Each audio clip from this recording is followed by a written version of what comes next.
Kailangan ko bang ibalik to? Baka wala namang nakakita ng ibalik. Jefferson, kunin mo na lang yan. Pambayad mo na lang ng upa. Ano ba? Pinagsasabi mo, Jefferson, hindi yan sa'yo. Ibalik mo yan.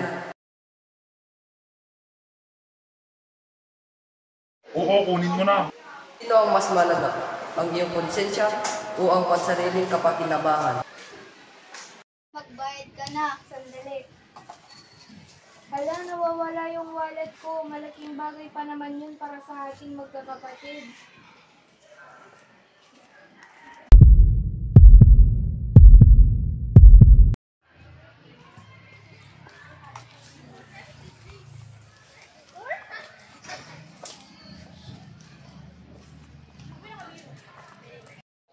Baka nawawala yung wallet. Opo. Ito po, nabulot ko doon. Maraming salamat po, kuya.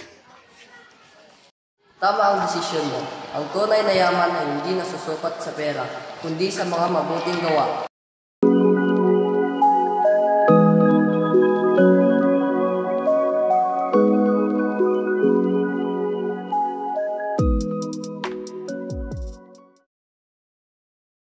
Jefferson, kunin mo na lang yan. Pambayad mo na lang ng upa. Jefferson, kunin mo na lang. Ang angat ka. Desisyon mo ay tama. Nagkakulit. Ito ba ang nawala yung wallet? Opo. Ito po, nabulot ko doon. Maraming salamat. Nawawala ang wallet ko. Nawawala ang wallet ko. Malaking bagay yun para sa ating magkakapatid. Oo, kunin mo na yan. Pambayad mo na lang yan ng...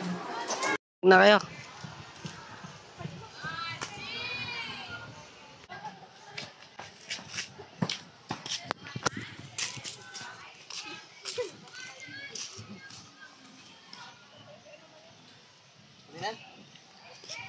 Oo, kunin mo na yan. Pambayad mo na lang yan.